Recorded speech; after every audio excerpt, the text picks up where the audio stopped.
Thank you guys. And as Michelle pointed out, I really am coming today to share information that I've gleaned from experts, but not from personal experience. And as Ron mentioned, I can sort of pull from having worked with couples and some creative ways to create intimacy when you're on a screen and not in the room. But in order to prepare for this, I did watch a 2-hour webinar that was based on online group therapy led by it's at Weissman, and he's written a book that was really about online therapy that addresses both the relationship issues and the technological ones. And then talk to people who are group practice owners who actually exclusively run groups in their group practice, and also talk about sort of from the perspective of marketing groups all the way through to creative ways to increase engagement. And then spoke with another colleague who I think from the perspective anecdotally said that lots of effectiveness, lots of positive. I actually didn't hear any hesitations from the people that are actually running groups, including interpersonal groups. So it was really encouraging and not unlike our own experience being thrust into online therapy and finding it surprisingly effective. And maybe still not our preferred mode, but we can adapt to the times and make things work in a meaningful way.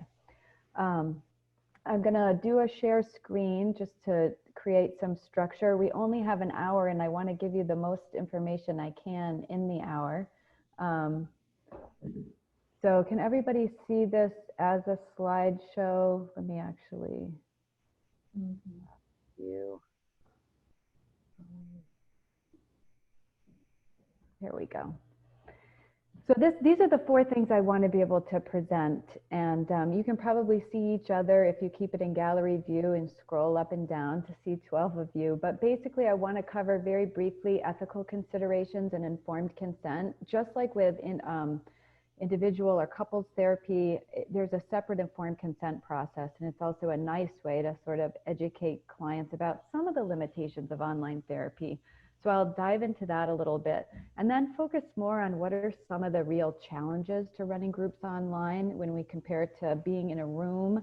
What is the difference between being in a room and being on a screen with group members? And then taking those challenges and talking about some creative or innovative ways to address the challenges. I think Gabby said, how do you create intimacy online? How do you increase engagement? What about, like Hillary said, those sort of quiet moments? And there are ways we can actually use technology and be creative. And I'll kind of pull from you because some of it is just your own creative thinking in terms of finding ways to increase engagement and intimacy. And then we'll do breakout rooms actually and have you guys come up with some ideas of the kinds of groups that you think would work really well with our current client base. And so hopefully we'll have time for all of that. Before we get started, actually, I'm going to show you a feature in Zoom that I think could be useful for groups.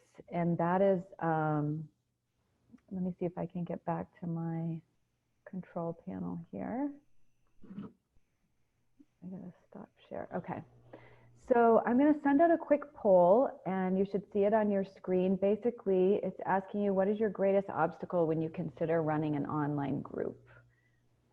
Are you seeing that on your screen right now? So just answer what is the greatest obstacle for you.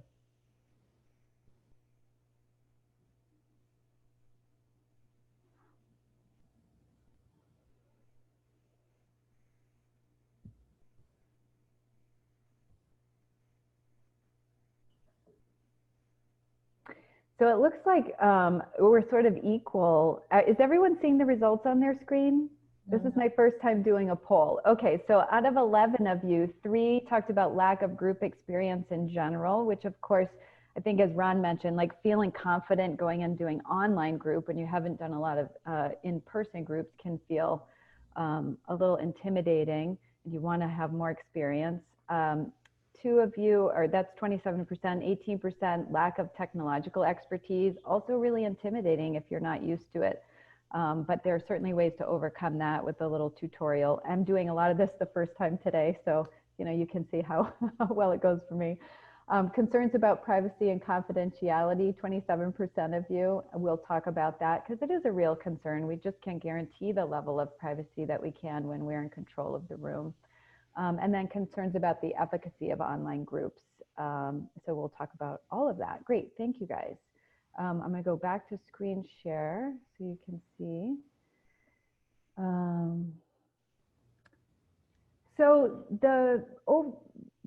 Basically, when it comes to privacy and confidentiality, this is something that is a pretty serious concern. And when I sent out the informed consent form, so you had an idea of how we address that to clients who are entering into a group. And it's pretty clear that we state that we can't guarantee the level of privacy and confidentiality in an online group that we could if we were working with clients in person. It's really important that we're explicit about that, but then that we try to create group rules that address the kinds of things that would interfere with privacy. Like if somebody's going to enter into a group, it's really important that they do have a space that's private, where they can, make sure other people who are not in the group are not present, because I think that really affects the level of safety and trust for other group members. And Kate and Michelle may be able to talk about how they address that. Interestingly, both Kate and Michelle had DBT groups that transferred to online. That I think goes a lot smoother than starting a group online, because you've already developed rapport and group norms, and then the group works together to talk about some of the changes. But they're also open groups, so they do have new members coming in every few months. But a lot of you said, what about starting a group from scratch online? I think in a perfect world, you would still have some in-person contact, that you would have like an intensive group session and then transfer to online. But without that, I think we could talk about when we do our group intakes, which are required for any of our group members, doing a little bit more of an overview, not just talking about the informed consent issues around privacy and confidentiality, but really addressing what to expect, answering the client's questions around that. So it's not always the group leader that's doing the intake, because all of us are trained to do intakes. I think when possible, it would be great to have the group leader actually do the intake and have a little one-on-one time with that group member prior to them joining the group. But if that's not possible, then we can certainly do a kind of group orientation and overview in that initial intake. But that, that informed consent form addresses those things. Like really the biggest issue is trying to make sure that those clients have a private space. Also, it's very distracting sometimes for people to stay focused and present when they have their screen in front of them. As much as possible, we would try to encourage clients to be on a tablet or a computer versus a phone. Sometimes using your phone, you've got those text messages coming in. I know I've had clients use phones, which I generally discourage, because if they get a message, they lose the video or something like that might happen. So really trying to create those norms around minimizing distractions as much as possible, that maybe their phone isn't even in the room, it isn't sort of within reach, because it's just too tempting for people to look at that. And that's going to impact the dynamic in the room if you see group members that are not tuning in, or it looks like they're emailing during the group. So those things need to be addressed. And also gets at some of the boundary challenges. So, I would be interested in Kate and Michelle, if you've had experiences where clients are, let's say, laying in bed during the group, or how they're kind of situated. So again, part of that orientation is making clients aware and mindful of how they're showing up in the group, and trying to sort of replicate what it might be if you were in a room of people, right? You wouldn't be laying down. But at the same time, we've got to be flexible and adaptable for people who might not have a computer or a smart device, and they only have a phone, or maybe their only private space is their car. It's not ideal, but it's not unusual to see people showing up, from their bedroom. And I can't remember if it was one of you or I read somewhere else, somebody was doing their sessions in their bathroom and had to sit on their toilet. I mean, we're getting creative here, and there's like things of that nature, but they are impacting the dynamic. And it's interesting, there was some discussion around like the context that people are arriving, and when you see, like, let's say somebody's cat, you know, in the room, we're sort of ignoring the background now.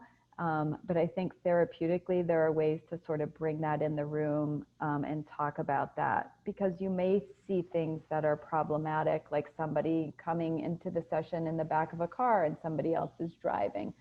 So we can't completely ignore the environment because it becomes part of the process of therapy. But I think trying to educate clients as much as possible about some of these privacy issues, boundary challenges, while also being adaptable given the circumstances is important.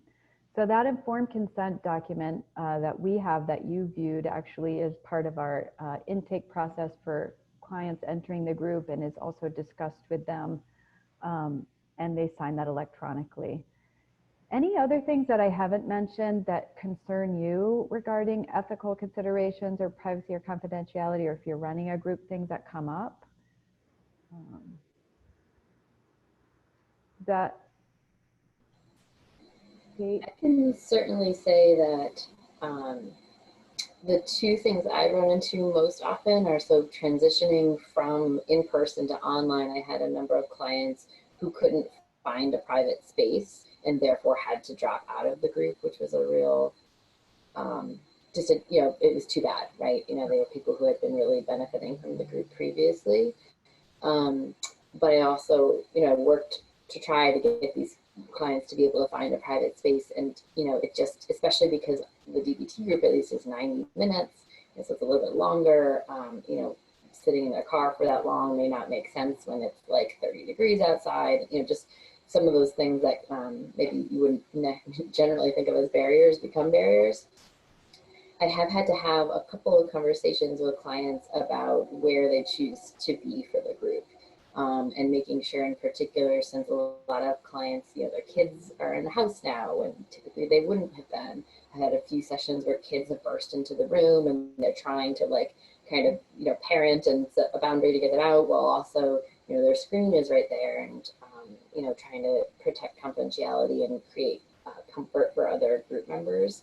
And it's tricky because in the moment when it's happening, it feels sort of, I find it feels punitive to say, like, hey, so and so, like, kick, shame them or something, like, kick, you're ruining confidentiality or whatever.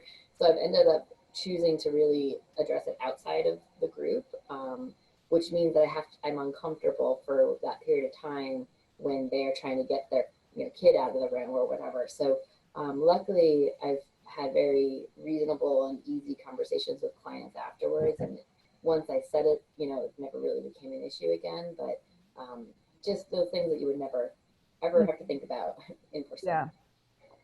There are some, it came up that there were group leaders that were trying to accommodate members, let's say, that maybe didn't have a private space.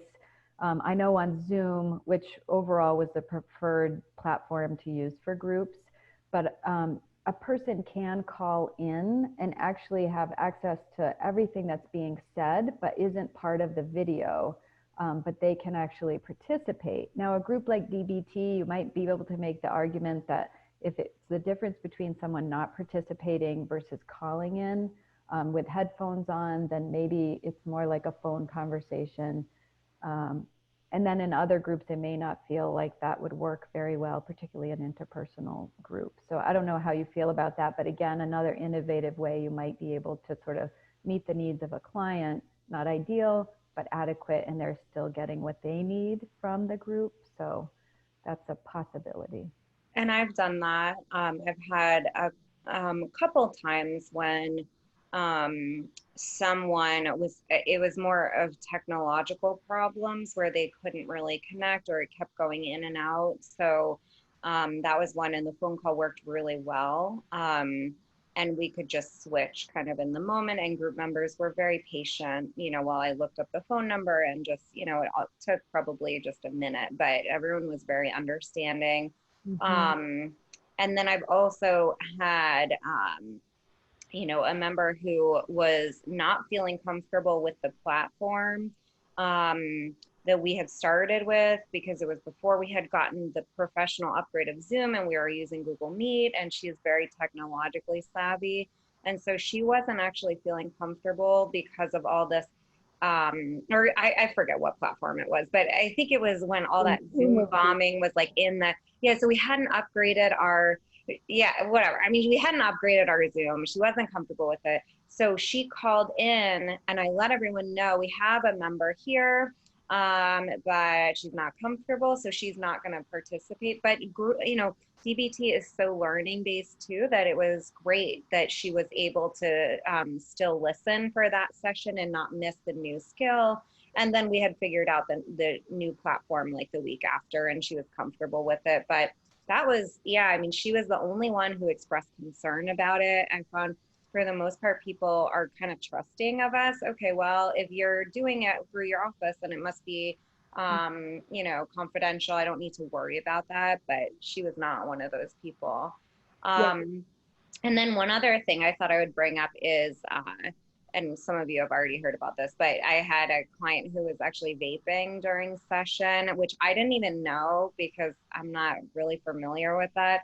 And it was very triggering for one of my clients who like a different group member. And it was even, it was something that I guess there was some kind of noise that like is associated with it, and it was actually just the noise, so the person was kind of hiding it so you couldn't see it but you could hear it.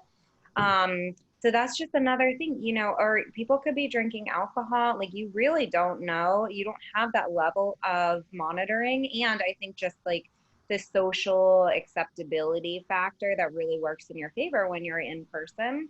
So I had to, like Kate, you know, I had that experience where I had to really tolerate this discomfort of I couldn't really stop what I was doing. I did not feel comfortable calling out somebody for a potential substance use I didn't even know what was going on. So I kind of sent out a group message afterwards, just reminding everyone, you know, we can't use substances during group. I know this is an adjustment, but that's important. And then it happened again the next week. And so then the person who was uncomfortable told me who it was because I didn't even know who it was. And then I could privately talk to that person the week. I just, you know, asked them to stick around. Oh, I just have a quick logistical thing for you. After group, can you stay on for a second? And then everyone else goes, and then I can talk to them. But it is very difficult to figure out. And also, I don't have time in my schedule to say, oh, let's have a quick meeting, or let me give you a phone call. Like, so it's hard, I think, to navigate some of that. And that was just something I never even thought of as a possibility. So. Yeah, it's great you brought that up, Michelle, though, because then it's another thing we can kind of anticipate could be an issue and then put in our educational materials. The same with eating and anything we wouldn't normally like have if we were in the room together. People may not be thinking about it. So as much as we say, you know, putting your phone away, not having food or drink or substances, yeah. Wear pants in case you need to stand up quickly. That was one of the things in the webinar they were, and I'll talk about sort of the biggest challenge is kind of the disembodied room, right? Here we are, sort of a portion of our body showing, and the idea that we have so much communication that comes through with the body. And as a therapist, how we create such a holding environment, regulate emotion, a lot through our posture, and without the visible body, it does have an impact on the group. Then one therapist was like, "Oh, there's a body." I was with a client who a dog started barking, and she jumped up, and there was her vulva. She's like, she didn't have any pants on. It's sort of like another way in which you might, you know, boundary issue, but also just this. The difference. And so that actually, let me go back to screen share because it becomes the biggest challenge, I think, to online groups. But the same with online therapy, right? We're not physically present. And it can work, but it's quite different. I was thinking about, you know, having all the postdocs together at my house on Saturday, And it, as much as we were like, oh, it's like we know each other, but this is a whole other level of knowing you now, right? Your physical presence and meeting you is so meaningful, and just the intimacy feels different, and it does. And would it have been fine if we never had that? Sure. But we feel that qualitative difference of just being in someone's presence. So the idea of this disembodied group is something that Haim Weinberg has talked about. The idea of what does it mean to create a group, to create intimacy without the bodies present. One of the additional limitations is we use gaze so much, especially in groups. So the ability to know that the therapist is looking at you or other members are looking at you is very difficult. Like right now, I don't know, Kelly, can you tell that I'm looking at you? And even though you're right there on my screen, you know, someone else's screen, you may be in the upper right-hand corner. In fact, if we try a little exercise right now and you take your hands and you bring them to the edges of your box and you touch the hand of the person next to you. I'm touching Kate and Hillary at the top of my screen. Who are you touching, Kate? You and Hillary, actually. Oh, okay. Like we're like in each other's position, perhaps at the screen, Yeah. at the top of the screen. So like this is a little thing you could do with your group members That's around cool. creating, right? And then as an EFT therapist, we do use our proximity to clients to kind of help regulate emotion and really lean in. We use tone of voice. But I think one advantage of screen is you see faces maybe more clearly than you do in the room. So there's that focused attention, and you can really train yourself to be much more attuned with facial expressions. We have 12 boxes right now. That would be a lot to manage, but most of our groups are about 8 people max. So between 6 and 8 people. But you can use yourself, you know, at times to really, like, you know, I might lean in, probably kind of like creepy or something, but there are times where, you know, maybe that's appropriate and helpful, and even feeling comfortable being directive, just like I was with the hands, but directing sometimes clients to move closer to the screen or maybe further away.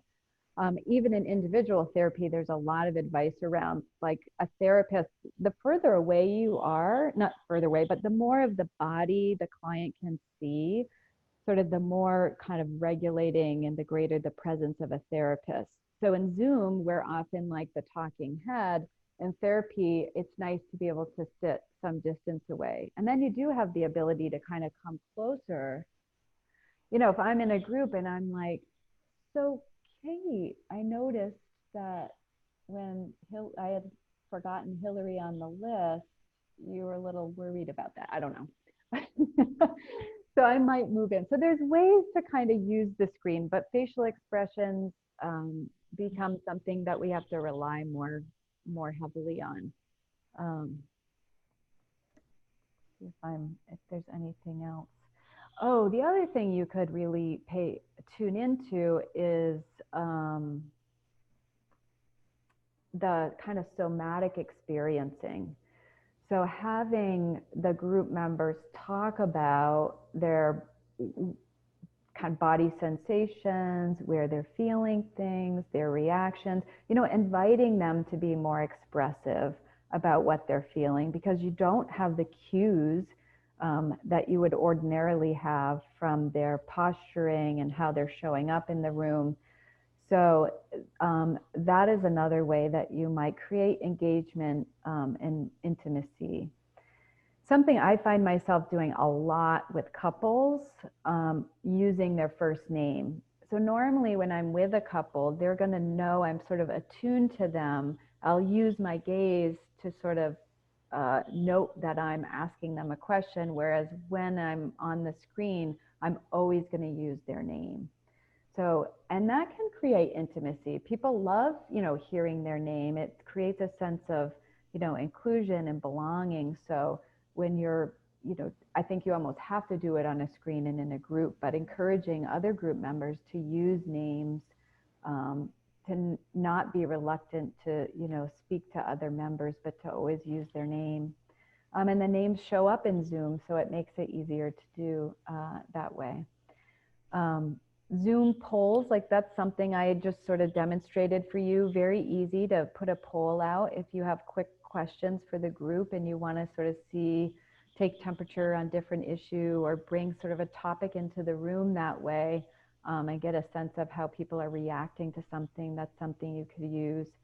I was curious though, because so much of this has just been based on kind of being creative and thinking outside the box, but is there anything else any of you feel like you're doing differently to create more intimacy or connection online that you don't do in the office? Or can you think of ideas that might work?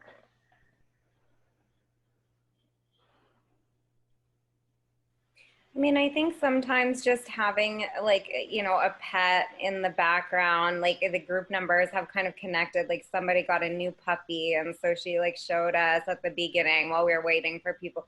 So I think that added element of just being in your home and having this ability to show people something that's important to you. I mean, it doesn't happen a lot, but I think that is kind of a new source of intimacy. Which is kind of cool. Yeah, and just piggybacking on that, I think there's some suggestion that therapists do some, you know, moderate self-disclosure to bring more of themselves into the room. And clients really, I mean, I've had, I think at one time my dog got into the screen and there was like this reaction of, you know, and it felt okay, but I think we're seeing a lot more of self-disclosure now, clients wanting us to check in, just how are you? And that humanity, I think, is important right now, and just people recognizing that, yeah, we're all in this together. So maybe ways to sort of effectively use self-disclosure to bring yourself more into the room.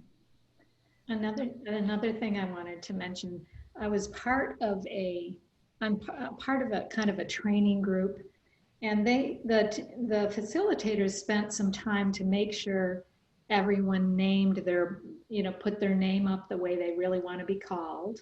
Mm-hmm. Like whether it's a nickname or, you know, so change your name. And they also write down your pronouns.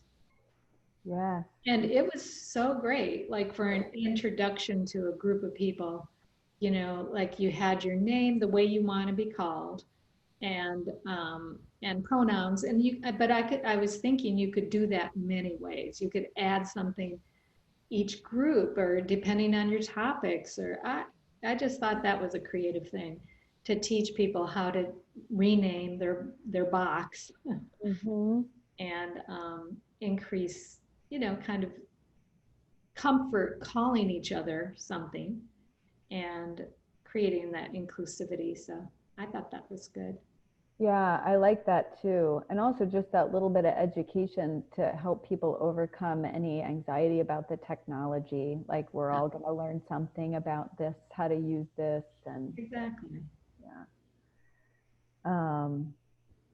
It made me think, Hillary, you mentioned doing a group and people were chatting with each other. That is a feature in Zoom. I can send a private message or a message to the entire group. And so what Haim Weisberg talked about that and said he feels like that's the same as having an outside of group kind of relationship, which is discouraged. So that would be another thing to address of, I don't know if you can disable, I'm pretty sure you can disable private messages in Zoom, which is something you'd want to take time to go into the Zoom settings, and you can set your settings to have the kinds of things that you want to make available and then turn the things off that you don't want to make available. But I would say that could be a pretty disruptive feature. But that the chat in general, you could find creative ways to use if everybody's going to be sending out their response to something. Or, I don't know. There's probably lots of ways to use that. Let's go back to screen share. So when it comes to actually identifying themes for group, one of the rationales for me presenting this was not to push anyone into doing groups, but it was sort of a mission pre-COVID we were working on developing more of our group program and had set up our group room. And then there was a great feeling of reluctance around, well, let's just wait until we can safely come back together. But given that could be, you know, another year from now, while simultaneously people are longing for connection and support, it's a more cost-effective way for a lot of clients to get help, feel a sense of belonging, and get the tools they need, that it seems like a really good idea and a helpful way to think about serving more clients. Another thing as we sort of enter into this idea of doing, you know, making our services more available to people without insurance or who can't pay out of pocket, that groups are a great way to serve a greater number of people at a lower cost. And I'm also always encouraging therapists to think about, you know, there are ways to reduce your individual caseload, and by taking on a group, you actually increase your income and can sort of decrease the reliance on having to sort of meet a certain number of individual clients a week. And it's just a nice way to break up the individual work that we do. So I was thinking about, you know, when you come up with a, let's say you were thinking, well, I would love to do a group, I'm not really sure what the focus would be. The recommendation is start with the lowest hanging fruit. And by that, I mean, you know, you think about your own caseload or the kinds of clients you've seen, let's say, over the past year. What are you hearing over and over? Are there themes that are emerging? Maybe you're, like, for example, you know, working with a lot of parents who are struggling with parenting issues, or you're just working with people who are talking a lot about, you know, having a difficult time managing their stress. So those are the kinds of things that you would consider the low-hanging fruit, where you begin to sort of develop, oh, people are really needing this right now. You know, teachers, if you just think about populations that have a lot of similarities and similar types of stress, then you could think about it that way. So I'm going to divide you into 3 groups and to just brainstorm in these, rather than sort of making 3 groups with 3 different topics, I'm going to give you all 3 different types of groups and have you come up with group topic ideas that you think are relevant for our client populations in each of the categories. So one way I divided it was to focus on specific populations with demographic similarities. So first-year college students, women of color. There could be a lot of ways you think about developing a group just around people with similar demographic characteristics or cultural similarities. The next kind of group could be focusing on a presenting problem. So grief, anxiety, well, we could go on, depression, and then focus on psychoeducational or interventions. So stress management, that would be like DBT group. So it's skills-based. Even a group for couples that's focused around the Hold Me Tight curriculum. So we're going in and offering sort of a structured group around particular skills for people who would benefit from that work. So I'm going to put you into breakout rooms. So when I do this, you'll have groups of 3 or 4, and you'll brainstorm group, and then we'll come back together in about 7 or 8 minutes and share the group topics you came up with. To do a breakout room is actually really easy. I have a control panel at the bottom of my screen. So I have things like polling. I'm actually recording this right now. I don't know what I'm using it for, but just FYI. But if I hit breakout room, it just asks me, I have 11 participants, and how many rooms do I want? I want 3 rooms. Actually, let's make it 4. Let's make them even smaller groups. Does that sound good? Yeah, let's do that. And then you'll randomly disperse into your private rooms, and I won't be there unless I feel like popping in, which I can. And then you'll get a little timer when it's about time to come back, and we'll all pop back together. So it's like magic. So 2 to, well, actually, you know what? Let's go to 3. So it'll be 3 to 4 participants per room. So bye-bye. Mm-hmm. Actually, Kate's going to be doing her webinar on Friday, so it's something we were motivated to work through together and figure out all these settings. But once you go into your Zoom account, you have to make sure you have it set that it goes on your control panel. because it doesn't automatically do that, some of those things. And incidentally, I can share results of that poll with all of you. You're probably seeing it now. So if you took a poll with a group, you can share the results with everyone, and it's anonymous. So we only have, believe it or not, it's like the fastest hour ever because we have 5 minutes. So let's take 3 of those minutes. And I would love to hear group ideas that you guys came up with, you think would work really well, or just other things that came up in your small groups.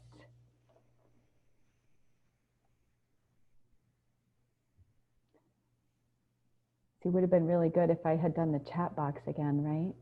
I actually wrote down what we talked about, just a list of things that the different topics. Yeah. I mean, teachers resonated, I think, you know, and bringing teachers in to talk about whether it's specific aspects and making that part of the theme or more general.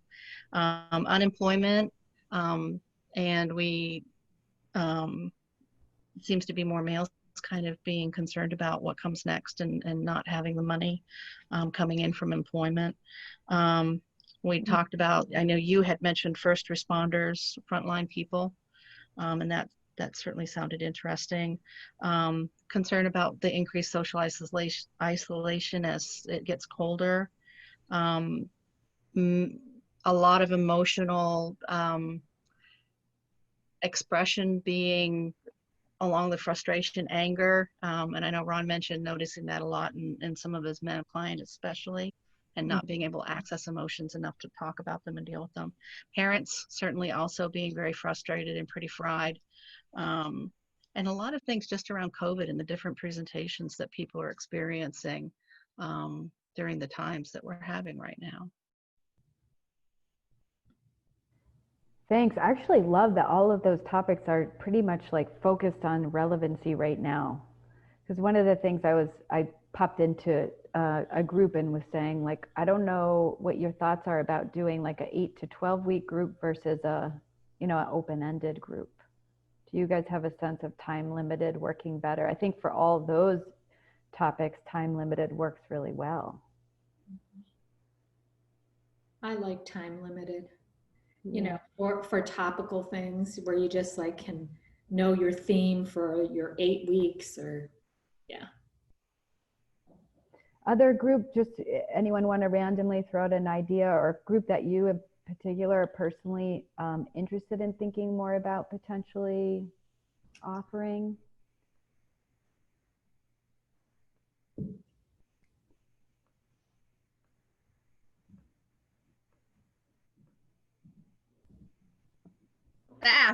I can say that, of course, I'm interested in eating disorders, but that feels like a heavy topic to address in this format until maybe I get my head wrapped around it more and feel more comfortable with it. So I still have some hesitancy and some research, I think, to do for myself. So that's still rolling around in my head. Yeah, and I guess anecdotally, I would just offer that what I'm hearing from people that are running groups is that the groups are going really well, but it would be interesting to know topically, specifically anyone running eating disorder groups. So I'm happy to try to get that information too, since I have contacts with people who like really do run a lot of groups, but I was talking to someone who does a lot of teen groups. And so you can imagine certain demographics being so accustomed to screen relating already. So I'm going to try to launch another quick little poll, just see if that's what I was doing. Sorry if it was distracting.